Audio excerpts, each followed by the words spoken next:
بسم اللہ الرحمن الرحیم۔ یہ کہانی پنجتیرا نام کے گاؤں میں رہنے والی ایک خوبصورت لڑکی کی ہے جس کا نام سارا تھا۔ اس کی خوبصورتی کے چرچے دور دور تک تھے۔ گاؤں کا ہر اونچا سے اونچا خاندان اسے اپنے گھر کی بہو بنانا چاہتا تھا۔ ایک بار جو کوئی اسے دیکھ لیتا پھر اس کے حسن کے گیت ہی گاتا رہتا۔ دھیرے دھیرے اس کی خوبصورتی کے چرچے گاؤں کے ہر ایک آدمی تک پہنچ گئے۔ وہ اب ہر کسی کی خواہش تھی کہ وہ اس سے شادی کر لے۔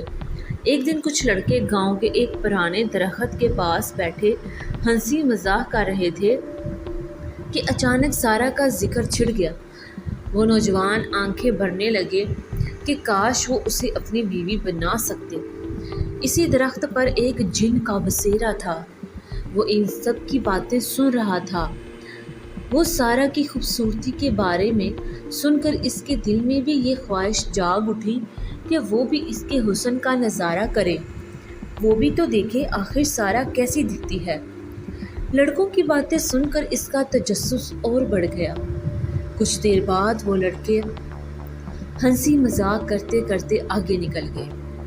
سارا کی دو بہنیں اور بھی تھیں جو عمر میں اس سے بڑی تھیں، لیکن دیکھنے میں وہ کہیں سے بھی سارا کی بہنیں نہیں لگتی تھیں۔ سارا جیسا ایک بھی گن ان دونوں میں نہیں تھا۔ یہی وجہ تھی اب وہ دونوں سارا سے جلنے لگی اور اسے اپنا دشمن سمجھنے لگی، کیونکہ جو بھی رشتہ آتا وہ سارا کے لیے ہی آتا۔ یہاں تک کہ جب کوئی رشتہ بڑی بہنوں کے لیے بھی آتا تو وہ سارا کو دیکھ کر اسی کا رشتہ مانگ لیتی۔ اب سارا ان کے راستے کا کانٹا بنتی جا رہی تھی۔ وہ سب سارا سے چڑھنے لگی اور اب اسے برا سلوک کرنے لگی۔ سارا کے ماں باپ نے سوچا کیوں نہ سارا کی شادی اس کی دو بڑی بہنوں سے پہلے کر دی جائے تاکہ باقی دونوں بہنوں کے لیے لڑکا دیکھنے میں کوئی دقت نہ ہو۔ سارا اب جوان ہو چکی تھی اور اس کے ماں باپ اس کی شادی کو لے کر فکر مند تھے۔ وہ آئے دن کسی نہ کسی رشتہ کرانے والے کو گھر بلا کر سارا کے رشتے کے لیے کہہ دیتے تاکہ وہ جلد از جلد اپنی ذمہ داریوں سے آزاد ہو سکے اور پھر باقی دو بیٹیوں کی شادی کی باری آ جائے۔ گاؤں سے بہت امیر لوگوں کے رشتے بھی آنے لگے، لیکن سارا کے ماں باپ امیر لوگوں میں رشتہ کرنے سے گھبراتے تھے کیونکہ وہ انہیں اپنے قابل نہیں سمجھتے تھے۔ سارا کی خوبصورتی اب سب کے لیے ایک مسئلہ بنتی جا رہی تھی۔ لڑکے سارا کو دیکھنے کے بہانے اس کے گھر کے ارد گرد گھومنے لگے، جس سے گھروں کی لڑکیوں کا باہر آنا جانا مشکل ہو گیا، اور اس کی دونوں بہنیں اسے بات بات پر تانے دیتی کہ اس کی وجہ سے سب مصیبت میں آ گئے ہیں۔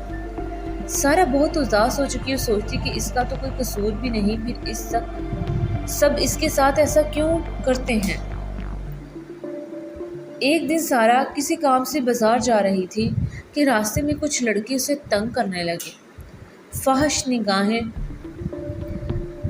کھٹک رہے اور عجیب و غریب باتیں کرنے لگے۔ سارا پہلے سے بھی تیز چلنے لگی تاکہ ان شرارتی لڑکوں سے پیچھا چھڑا سکے۔ ان میں سے ایک لڑکا آگے بڑھا اور سارا کا ہاتھ پکڑ لیا۔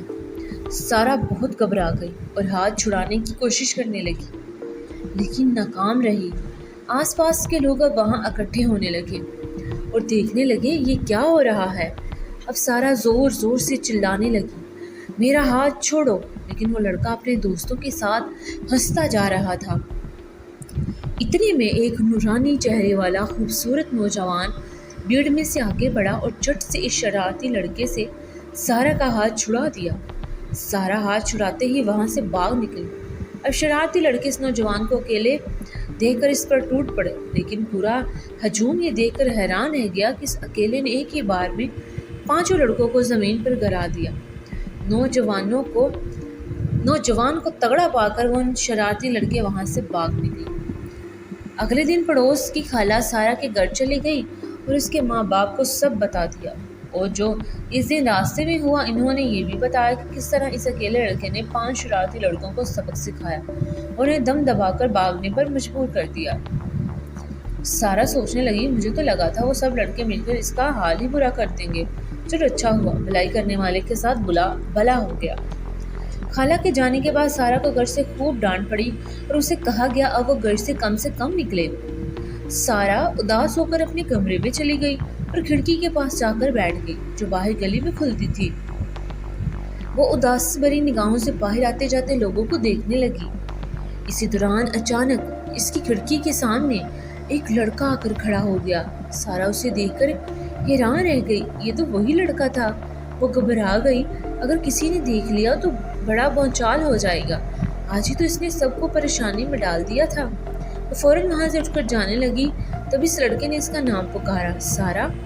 سارا فوراً رکی اور پوچھا، آپ میرا نام کیسے جانتے ہیں؟ لڑکے نے مسکراتے ہوئے کہا، اس گاؤں میں ایسا کون ہوگا جو سارا کا نام نہ جانتا ہو؟ سارا تو عجب بری نگاہوں سے اسے دیکھتی جا رہی تھی۔ اس کا چہرہ پرکشش اور نورانی تھا، اس سے سارا کی نظریں ہٹانے کا دل ہی نہیں کر رہا تھا۔ سارا نے پوچھا، آپ میرے گھر کیوں آ گئے ہو؟ یہ ٹھیک بات نہیں، میں آپ کو ایک اچھا انسان سمجھ رہی تھی، اور آپ نے بھی وہی کر دکھایا جو دوسرے لڑکے کرتے ہیں۔ لڑکا مسکرایا اور کہنے لگا، آپ بنا شکریہ کہیں اندر چلی گئی تھی تو میں بس شکریہ لینے آیا ہوں۔ سارا اس کی بات پر بہت حیران ہوئی۔ اگلے ہی پل وہ لڑکا پھر مسکرایا اور بولا، ہاتھ چھڑاتے وقت آپ کا کنگن وہی گر گیا تھا، میں وہی لوٹانے آیا ہوں، اور میں کبھی لڑکیوں کا پیچھا نہیں کرتا، نہ ہی انہیں پریشان کرتا ہوں۔ یہ کہہ کر وہ چلا گیا اور سارا کی جان میں جان آئی۔ اسے لگا تھا اب وہ لڑکا بھی اسے پریشان کرے گا، لیکن شکر ہے وہ ایک اچھا انسان نکلا۔ سارا نے کھڑکی بند کی اور اندر چلی گئی۔ پورا دن اس لڑکے کا چہرہ سارا کی آنکھوں میں گھومتا رہا اور اس کی باتیں اس کے کانوں میں گونجتی رہی۔ اس کے خیالات کو جھٹکنے کی کوشش کرتی رہی، لیکن نہ جانے کب پھر سے اس کے خیالات میں کھو جاتی۔ اگلے دن جب سارا کپڑے لینے درزن کے پاس پہنچی تو اس لڑکے کو پہلے سے وہاں کھڑا دیکھ کر حیران رہ گئی۔ سارا نے پوچھا، آپ یہاں؟ لڑکا فوراً گھبرا کر بولا، میں آپ کا پیچھا نہیں کر رہا تھا، میں یہاں آپ سے پہلے ہی آ گیا تھا۔ سارا نے بڑی مشکل سے اپنی ہنسی قابو کی اور کہا، میرا وہ مطلب نہیں تھا۔ دونوں مسکراتے ہوئے اپنے اپنے راستے نکل گئے۔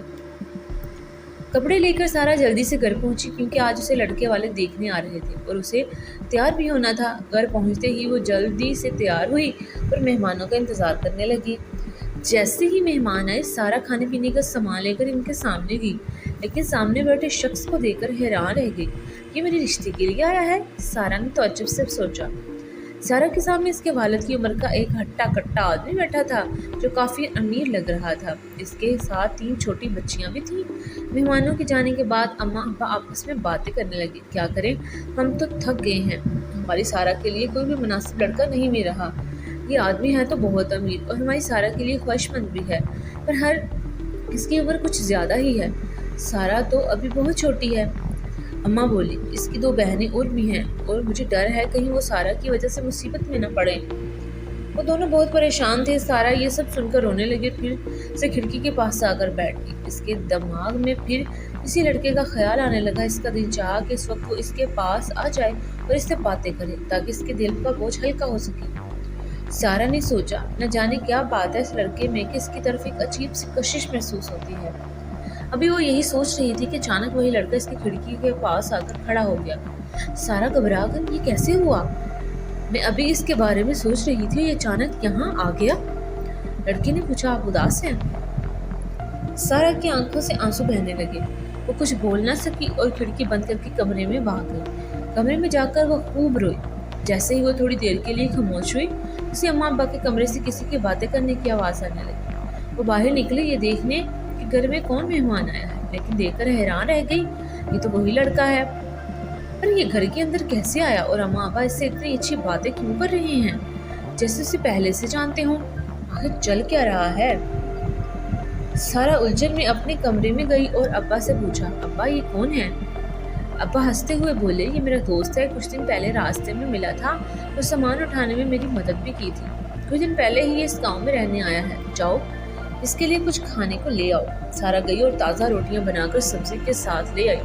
لڑکے نے پیٹ بھر کر کھانا کھایا اور ابا سے اجازت لے کر چلا گیا۔ اس کے جانے کے بعد سارا نے ابا کو کہتے سنا، ظفر بہت اچھا اور نیک دل لڑکا ہے، کاش یہ ہماری سارا سے شادی کر لے اور ہماری بھی مشکل آسان ہو جائے۔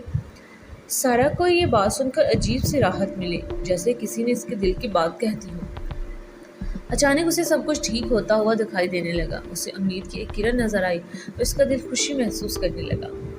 صبح جب سارا اماں کی دوائیاں لے کر گھر واپس آ رہی تھی تو اس کا سامنا پھر ظفر سے ہوا۔ دونوں کی آنکھوں میں ایک دوسرے کو دیکھ کر چمک سی آ گئی۔ وہ دونوں ایک ساتھ بہت پیارے لگ رہے تھے، جیسے ایک دوسرے کے لیے ہی بنے ہوں۔ باتیں کرتے کرتے انہیں پتہ ہی نہیں چلا کہ کب اس پرانے درخت کے پاس پہنچ گئے۔ پھر کچھ دیر سانس لینے کے لیے وہ اسی درخت کے پاس بیٹھ گئے اور باتیں کرنے لگے۔ سارا کو اس کے ساتھ وقت گزارنے میں بہت مزہ آ رہا تھا۔ وہ ظفر کی باتیں سننے میں مگن تھی اور سوچ رہی تھی ظفر کتنی اچھی باتیں کرتا ہے اور وہ باقی سب لڑکوں سے کتنا الگ ہے۔ باتوں باتوں میں ظفر نے سارا سے کہا، لوگ تمہارے بارے میں جو کہتے تھے سچ ہی کہتے تھے، تم حد سے زیادہ خوبصورت ہو اور اس سے بھی اچھا تمہارا دل ہے۔ سارا جیسے یہ سننے کو بےتاب تھی، یہ سنتے ہی اس کی آنکھوں میں چمک آ گئی۔ سارا نے ہمت جٹا کر ظفر کو بتایا، ابا اس کے بارے میں کیا کہہ رہے تھے؟ ظفر ہنسنے لگا، کاش یہ ممکن ہوتا۔ سارا نے حیرانی سے پوچھا، یہ ممکن کیوں نہیں؟ کیا میں اتنی بری ہوں؟ ظفر نے مسکراتے ہوئے کہا، میں تم سے بہت بڑا ہوں۔ سارا نے پوچھا، کتنا بڑا؟ ظفر نے جواب دیا، 900 سال۔ سارا زور زور سے ہنسنے لگی۔ اس دن کے بعد سارا پر جیسے ظفر کا جادو ہی چل گیا ہو۔ وہ دن رات اس کا چہرہ دیکھنے کے بہانے ڈھونڈتی اور جب ملتا تو پرانے درخت کے نیچے بیٹھ کر اسے گھنٹوں باتیں کرتی رہتی۔ ظفر کے ساتھ وقت کیسے گزر جاتا اسے پتہ ہی نہ چلتا۔ سارا اتنی خوش پہلے کبھی نہ تھی۔ اس کا یقین تھا ظفر ہی اس کی مشکلات کا حل ہے۔ اس کے آنے سے سب کچھ آسان لگنے لگا تھا اور سب اچھا محسوس ہونے لگا تھا۔ سارا کا جب بھی ظفر سے ملنے کا دل کرتا وہ اسی پرانے درخت کے پاس پہنچ جاتی اور وہاں اس کی ظفر سے ملاقات ہو جاتی۔ ظفر کو بھی عادت ہونے لگی تھی کہ وہ سارا کے ساتھ وقت گزارے۔ ظفر بھی سارا کے پیچھے دیوانوں کی طرح گھومنے لگا۔ اس کا گھر آنا جانا بڑھ گیا۔ اماں ابا کے ساتھ بھی ظفر کے تعلقات اچھے ہو گئے۔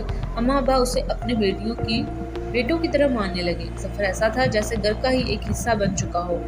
وہ ہر روز دوپہر کا کھانا سارا کے گھر ہی کھاتا اور گھر کی ذمہ داریوں میں بھی ہاتھ بٹانے لگا جیسے وہ اس گھر کا ہی ایک فرد ہو۔ لیکن سارا اکثر محسوس کرتی جب بھی شادی کی بات چلتی ظفر اس بات کو مذاق میں ٹال دیتا، حالانکہ وہ اسے بہت پسند کرتا تھا۔ ایک دن سارا نے ظفر سے کہا، اس کا دل اب ظفر کے بغیر کہیں نہیں لگتا اور وہ دونوں شادی کر لیتے ہیں۔ یہ سن کر ظفر کا چمکتا چہرہ جیسے مدھم پڑ گیا ہو۔ سارا نے پھر سے دہرایا کہ ہم ایک دوسرے کو پسند کرتے ہیں۔ اگر ہم نے شادی نہ کی تو ابا میری شادی کہیں اور کر دیں گے۔ یہ سن کر ظفر کی آنکھوں سے آنسو جاری ہو گئے اور بنا کچھ کہے وہاں سے اٹھ کر چلا گیا۔ سوچ میں ڈوبی ہوئی سارا سارے راستے یہی سوچتی رہی کہ ظفر اس کے ساتھ ایسا کیوں کر رہا ہے۔ وہ گھر آ کر بھی کھوئی سی رہی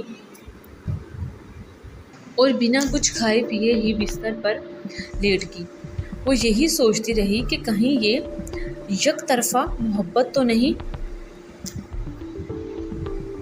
کہیں وہ زبردستی ظفر پر بوجھ تو نہیں بن رہی۔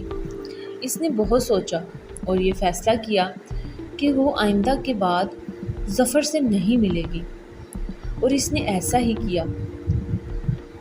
اس نے بہت سوچا، اگر وہ دونوں شادی نہیں کر سکتے تو ملنے کا کوئی مطلب ہی نہیں۔ یہی سوچتے سوچتے وہ سو گئی، مگر صبح اٹھی تو ساتھ ہی ظفر کا خیال اسے دکھی کر گیا۔ اب وہ اس سے نہیں ملے گی۔ اس کا پورا دن بہت خراب گزرا۔ اسے کچھ بھی اچھا نہیں لگ رہا تھا۔ اس کا کسی کام میں دل نہیں لگ رہا تھا۔ ادھر ظفر پورا دن پرانے درخت کے نیچے بیٹھا سارا کا انتظار کرتا رہا، لیکن سارا نہیں گئی۔ پھر ابا بولے، آج کیا بات ہے؟ ظفر کھانے پر نہیں آیا، اس کی طبیعت تو ٹھیک ہے؟ یہ بات زارا کو اور زیادہ پریشان کر گئی۔ آج 3 دن ہو گئے تھے اور سارا گھر سے باہر نہیں نکلی تھی، نہ ہی ظفر کھانا کھانے گھر پر آیا تھا۔ سارا کو ظفر کی کوئی خبر نہیں تھی۔ وہ دن رات پریشانی میں گزار رہی تھی۔ باہر برآمدے میں ابا اماں کو بتا رہے تھے آج وہ ظفر کے گھر گئے تھے، یہ دیکھنے کہ وہ ٹھیک ہے یا نہیں، مگر وہی ہوا جس کا ڈر تھا۔ ظفر بہت بیمار تھا اور اسے اٹھ بھی نہیں پا رہا تھا۔ یہ سن کر سارا کو خود پر بہت غصہ آیا۔ وہ فوراً بھاگی اور ظفر کو دیکھنے اس کے گھر چلی گئی۔ ظفر واقعی بہت بیمار تھا، اس کا جسم جیسے آگ میں تپ رہا ہے۔ سارا نے اس کی تیمارداری کی، اس کو کھانے پینے کو دیا اور گھر واپس آ گئی۔ وہ ہر روز اس کے لیے کھانا لے کر جاتی، اسے دوا کھلاتی اور خاموشی سے گھر واپس آ جاتی۔ اس دوران وہ دونوں خاموش رہتے اور ایک دوسرے سے اجنبیوں کی طرح پیش آتے۔ اب سارا کو یہ سب بہت تکلیف دینے لگا تھا۔ اس نے اب خاموشی توڑنے اور ظفر سے کھل کر بات کرنے کا فیصلہ کیا۔ آخر تم چاہتے کیا ہو؟ اگر اتنا ہی پسند کرتے ہو تو شادی کیوں نہیں کر لیتے؟ اور اگر شادی نہیں کر سکتی تو صاف صاف بتاتے کیوں نہیں ہو؟ ظفر نے سارا کا ہاتھ پکڑا اور پرانے درخت کے پاس لے گیا۔ اس نے سارا کو درخت کے نیچے بٹھایا اور بولا، ایک کہانی سنو گی؟ سارا نے ہاں میں سر ہلا دیا۔ ظفر بولتا رہا۔ اس نے اس درخت کی طرف اشارہ کیا۔ یہ درخت دیکھ رہی ہو؟ یہ درخت اور میں دونوں بہت پرانے ہیں، یہی میرا گھر ہے۔ ایک بار میرے گھر کے باہر کچھ لوگ تمہارا ذکر کر رہے تھے، تمہاری خوبصورتی کی باتیں کر رہے تھے۔ میں نے سنا اور تمہیں دیکھنے کا دل چاہا۔ میں بس تمہیں ایک نظر دیکھنے آیا تھا، لیکن تمہاری محبت میں گرفتار ہوتا چلا گیا اور مجھے احساس بھی نہ ہوا۔ ایک بار جو تمہیں دیکھا تو پھر دور نہیں جا سکا۔ اور میری بستی والوں نے مجھے ایک انسان سے محبت کرنے کی سزا دی ہے۔ ہم دونوں سے محبت کرنے کا گناہ ہو گیا ہے۔ تو میری دنیا میں نہیں آ سکتی اور مجھے تمہاری دنیا میں آنے نہیں دیا جائے گا۔ میں ظفر جن ہوں، میری عمر 900 سال ہے۔ میں اتنا خود غرض نہیں کہ اپنے دل کی خاطر تمہیں دنیا سے الگ کر دوں اور زندگی گزارنے کو کہوں جس کی تم حقدار نہیں۔ سارا حیرت